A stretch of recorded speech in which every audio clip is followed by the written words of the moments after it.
बिस्मिल्लाहिर्रहमानिर्रहीम। Class 9th। आज हम केमिस्ट्री का टॉपिक डिस्कस करेंगे। यूनिट नंबर 8 जो हमारा कंटिन्यू है, उसी का टॉपिक हम मेटल पढ़ रहे थे, मेटल्स डिस्कस कर रहे थे। तो हम मेटल्स को ही जो है वो नेक्स्ट कंटिन्यू करेंगे। मेटल्स में हमने मेटालिक करैक्टर जो है वो रीड आउट कर लिया था। अब जो है वो हम डिस्कस करेंगे trend, electropositive character,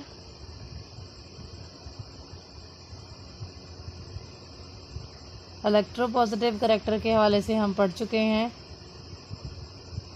the ability of the metals to lose the electrons.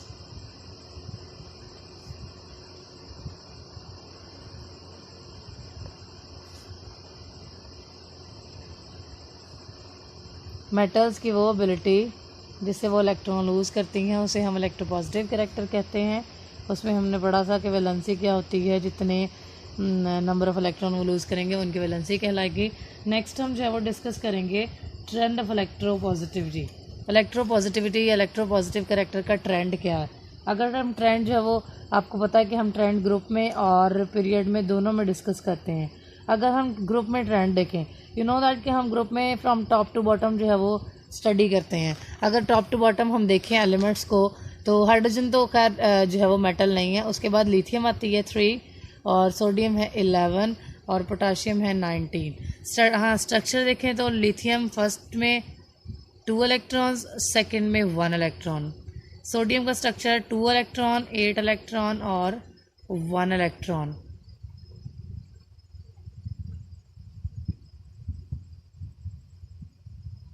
Potassium का स्ट्रक्चर देखें तो 2 8 8 1।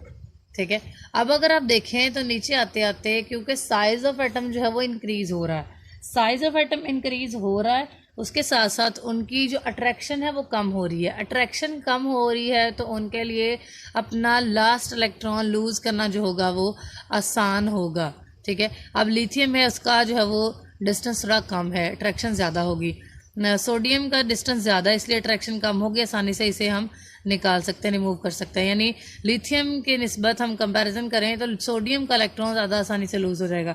और अगर हम सोडियम को कंपेयर करें पोटाशियम के साथ, तो सोडियम के बजाय पोटाशियम का जो इलेक्ट्रॉन होंगे वो ज़्यादा जल्दी से जो है वो लूज़ हो जाएंगे। तो हम इसलिए कह सकते हैं कि जो इलेक्ट्रोपॉजिटिव करैक्टर है from top to bottom,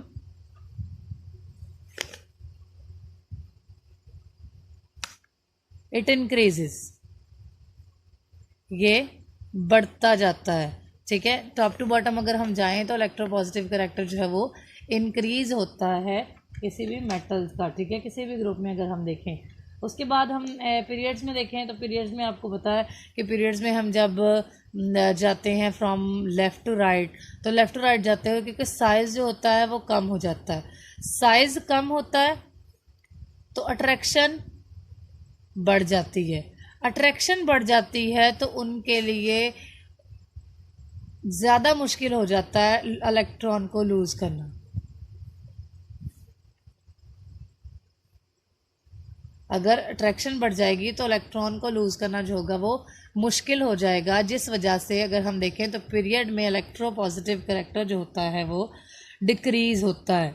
it decreases from left to right.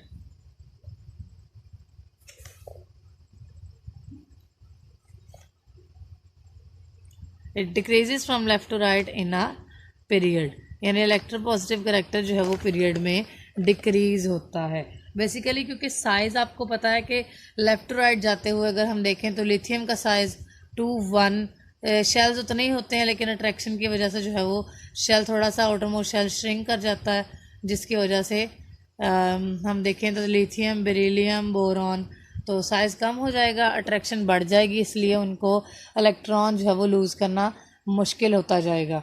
तो फ्रॉम लेफ़्ट टू राइट जब हम जाते हैं इलेक्ट्रॉन को लूज़ करना जो है वो और ज़्यादा मुश्किल होता जाता है, इसलिए इलेक्ट्रोपॉजिटिव करैक्टर डिक्रीज होता जाता है।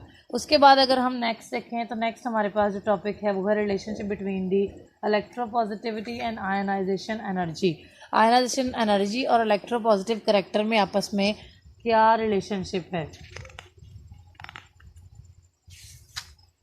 अगर हम जनरली बात करें तो आयनाइजेशन एनर्जी आपको पता है ना कि क्या होती है। किसी भी एटम में से इलेक्ट्रॉन को रिमूव कराने के लिए जो एनर्जी हम उसे देते हैं वो अमाउंट ऑफ एनर्जी उसकी आयनाइजेशन एनर्जी कहलाती है।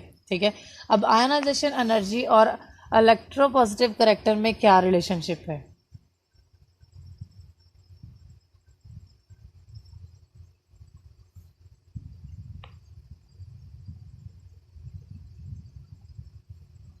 इलेक्ट्रोपॉजिटिव करैक्टर या इलेक्ट्रोपॉजिटिविटी और आयनाइजेशन एनर्जी में क्या जो है वो रिलेशनशिप है? बेसिकली जो आयनाइजेशन एनर्जी है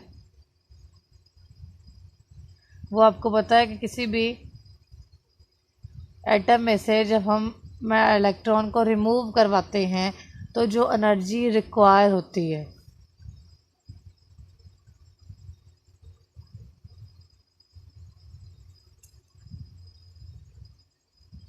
उसे हम कहते हैं आयनाइजेशन एनर्जी।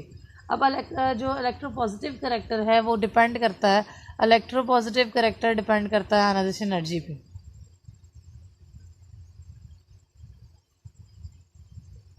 अगर इलेक्ट्रोपॉजिटिव करैक्टर जो है वो डिपेंड करता है आयोनाइजेशन एनर्जी पे, तो आयोनाइजेशन एनर्जी भी आपको पता है कि इंटर्न डिपेंड करती है ये साइज ऑफ एटम पे। जितना साइज बड़ा होगा आयनाइजेशन एनर्जी वैल्यू उतनी कम होगी, जितना कम साइज होगा आयनाइजेशन एनर्जी वैल्यू उतनी ही ज़्यादा होगी। ठीक है, क्योंकि बेसिकली जितना साइज़ कम होगा अट्रैक्शन ज़्यादा होगी, इसलिए हमें ज़्यादा एनर्जी देनी पड़ेगी। साइज़ कम तो आयनाइजेशन एनर्जी जो होगी वो ज़्यादा होगी, यानी small size high ionisation energy. Ionisation energy ज़्यादा है तो इसका मतलब इलेक्ट्रोपॉजिटिव करैक्टर कम होगा। जितनी ज़्यादा एनर्जी रिक्वायर होगी उसे रिमूव करने के लिए, उसका मतलब उसकी एबिलिटी उतनी ही कम है इलेक्ट्रॉन लूज़ करने की। ठीक है, उतनी ही मुश्किल से वो लूज़ करेगा। तो इलेक्ट्रोपॉजिटिव करैक्टर और आयनाइजेशन एनर्जी में आपस में जो है वो इन्वर्स रिलेशन होता है। जितनी ज़्यादा आयनाइजेशन एनर्जी होगी इलेक्ट्रोपॉजिटिव करैक्टर उतना ही कम होगा। जितनी ज़्यादा एनर्जी हमें देनी पड़ेगी वो मेटल उतनी ही कम इलेक्ट्रोपॉजिटिव करैक्टर रखेगी। ठीक है, और जितनी कम एनर्जी देनी पड़ेगी हम उतना ही इलेक्ट्रोपॉजिटिव करैक्टर जो होगा वो ज़्यादा होगा, क्योंकि एलिमेंट जो होंगे वो मेटल्स जो होंगी वो आसानी से अपने इलेक्ट्रॉन लूज़ कर देंगी। लूज़ करके वो इलेक्ट्रोपॉजिटिव करैक्टर जो है वो उनका इंक्रीज़ हो जाएगा। उसके बाद आप अगर देखें तो नेक्स्ट हमारे पास आपको एग्जांपल दी हुई है इनकी, सोडियम मेटल एटम की है और मैग्नीशियम की। अगर आप इनका स्ट्रक्चर देखें तो आपको सोडियम एटम के नीचे लिखा हुआ है 3s1 इलेक्ट्रॉनिक कन्फिग्रेशन और मैग्नीशियम की लिखी है 3s2 इलेक्ट्रॉनिक कन्फिग्रेशन। इसका मतलब है कि मैग्नीशियम के एटॉमिक शेल में 2 इलेक्ट्रॉन है और सोडियम के एटॉमिक शेल में 1 इलेक्ट्रॉन है। तो सोडियम के 1 इलेक्ट्रॉन को लूज़ करवाना आसान होगा, थोड़ी सी एनर्जी देनी पड़ेगी जो कि है हमारे पास 496 किलो जॉल पर मोल। यानी सोडियम के एटम में से अगर हमने एनर्जी इलेक्ट्रॉन रिमूव करवाना है तो हमें 496 किलो जॉल पर मोल एनर्जी जो है वो रिक्वायर होगी। 496 किलो जॉल पर मोल एनर्जी हम देंगे और उसे हम रिमूव करवा सकते हैं। लेकिन मैग्नीशियम में चूँकि 2 जो है वो इलेक्ट्रॉन्स हैं, 2 इलेक्ट्रॉन्स हैं बाहर, तो इसलिए हमें एनर्जी भी ज़्यादा देनी पड़ेगी। उसका अंदाज़ा आप इस बात से लगा लें कि मैग्नीशियम का फर्स्ट इलेक्ट्रॉन रिमूव करवाने के लिए हमें तकरीबन 738 किलो जॉल एनर्जी देनी पड़ेगी पर मोल के हिसाब से। यानी पर मोल हम 738 किलो जॉल एनर्जी जो है वो देंगे तो उसका पहला इलेक्ट्रॉन निकलेगा। उसके बाद दूसरा इलेक्ट्रॉन रिमूव करने के लिए हमें इससे भी ज़्यादा एनर्जी देनी पड़ेगी, दैट इज़ 1450। यानी दूसरा इलेक्ट्रॉन रिमूव करवाने के लिए हमें 1450 किलो जॉल पर मोल एनर्जी देनी पड़ेगी और फिर हम उसका जो है वो दूसरा इलेक्ट्रॉन रिमूव करवा सकते हैं। तो बेसिकली जो आयनाइजेशन एनर्जी वैल्यू होती है, अब सोडियम की आयनाइजेशन एनर्जी वैल्यू चूँकि कम है तो इसका मतलब है कि सोडियम का इलेक्ट्रॉन हम रिमूव करवा सकते हैं आसानी से। मैग्नीशियम के आयनाइजेशन एनर्जी ज़्यादा है इसलिए इसका इलेक्ट्रोपॉजिटिव करैक्टर भी कम होगा, ज़्यादा जो है वो आसानी से इलेक्ट्रॉन लूज़ नहीं कर पाएंगी, इसलिए हम इसे लेस इलेक्ट्रोपॉजिटिव कहेंगे एज़ कम्पेयर टू सोडियम। उसके बाद हमारे पास एक रीज़न आती है। अब अगर आप देखें तो मैग्नीशियम और इसकी दोनों आयनाइजेशन एनर्जी में, फर्स्ट आयनाइजेशन एनर्जी और सेकंड आयनाइजेशन एनर्जी। आपको पता है कि फर्स्ट आयनाइजेशन एनर्जी क्या होती है, जो हम फर्स्ट इलेक्ट्रॉन को रिमूव करवाने के लिए रिक्वायर होती है। उसके बाद सेकंड इलेक्ट्रॉन को रिमूव कराने के लिए जो एनर्जी रिक्वायर होती है वो उसकी सेकंड आयनाइजेशन एनर्जी कहलाती है। तो बेसिकली क्वेश्चन ये उठता है, why the second ionization energy is higher than the first ionization energy. Second ionization energy की वैल्यू फर्स्ट आयनाइजेशन एनर्जी की वैल्यू से ज़्यादा क्यों होती है, बेसिकली उसकी वजह हमने बतानी है। अब फर्स्ट आयनाइजेशन एनर्जी वैल्यू जो होती है वो कम होती है, इसलिए कम होती है कि क्योंकि जब इलेक्ट्रॉन को रिमूव करवा रहे होते हैं फर्स्ट इलेक्ट्रॉन को, जैसे हम मैग्नीशियम का ही जो वो स्ट्रक्चर देखें 2 8 2, आपको पता है कि जितने बाहर इलेक्ट्रॉन हैं, अगर 12 इलेक्ट्रॉन है इसका मतलब है अंदर ही 12 ही प्रोटॉन होंगे। ठीक है, जब हम एक इलेक्ट्रॉन को रिमूव करवा देते हैं फर्स्ट आयनाइजेशन एनर्जी देके, तो फर्स्ट इलेक्ट्रॉन को रिमूव करवाने के लिए हमें 738 किलो जूल पर मोल एनर्जी देनी पड़ी। इसको हम जब रिमूव करवा लेंगे उसके बाद हमारे पास जो सेकेंड इलेक्ट्रॉन बचा, ये अब इसको रिमूव करने के बाद इलेक्ट्रॉन रह गए 11 और प्रोटॉन कितने हैं 12।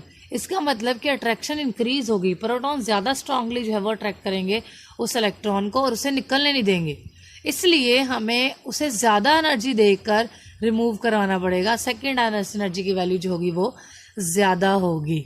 ठीक है, इसलिए जो है वो सेकेंड आयनाइजेशन एनर्जी वैल्यू की जो होती है वो अमाउंट ज़्यादा होती है। ठीक है, एग्जाम्पल के साथ जो है वो आप इसे एक्सप्लेन कर सकते हैं सोडियम और मैग्नीशियम के साथ। उसके बाद आपको जो है वो नीचे एक टेबल दिया हुआ है, low ionization energy of alkali metals make them more reactive than alkaline earth metals. आपको इसमें एटॉमिक नंबर्स दिए हुए हैं, इलेक्ट्रॉनिक कन्फिग्रेशन दी है, आयनाइजेशन एनर्जी की वैल्यूज़ दी हैं। ठीक है, और इसमें आप देखें अगर सोडियम 3 जो है वो एटॉमिक नंबर है, 2s1 इलेक्ट्रॉनिक कन्फिग्रेशन होगी और आयनाइजेशन एनर्जी वैल्यू जो है वो 520 किलो जूल पर मोल है। इसी तरह आपको डिफरेंट जो है वो दी हुई हैं, इसे आपने इसी तरह लर्न करना है। आपको एज MCQ जो है वो पूछा जा सकता है। इसमें ये शॉर्ट क्वेश्चन बहुत इंपॉर्टेंट है, इलेक्ट्रोपॉजिटिव कैरेक्टर की डेफिनेशन है और इसके अलावा relationship of electropositivity and ionization energy, और कह सकते हैं हम इसके बाद आपके पास मोस्ट इंपॉर्टेंट शॉर्ट क्वेश्चन है, why the second ionization energy value is greater than the first ionization energy value. Second ionization energy की वैल्यू फर्स्ट से ज़्यादा क्यों होती है। सो बेसिकली आपको ये जो है वो शॉर्ट क्वेश्चन जो है इसमें आ जाते हैं। आपने डायग्राम के नीचे जो आपको इन्फॉर्मेशन दी है, जैसे आपको सोडियम का एटॉमिक साइज़ दिया है 186 पिकोमीटर है, मैग्नीशियम का साइज़ है 160 पिकोमीटर। मैग्नीशियम का साइज़ चूँकि कम है, अट्रैक्शन ज़्यादा होगी, एनर्जी भी ज़्यादा देनी पड़ेगी, क्योंकि जितनी ज़्यादा स्ट्रॉन्ग अट्रैक्शन होगी उसे उस बॉन्ड को ब्रेक डाउन करना भी उतना ही मुश्किल होगा। ठीक है, अट्रैक्शन ज़्यादा है तो ब्रेक डाउन करना मुश्किल होगा। ठीक है, तो इसलिए मैग्नीशियम के इलेक्ट्रोपॉजिटिव कैरेक्टर जो होता है वो सोडियम से कम होता है। ठीक है,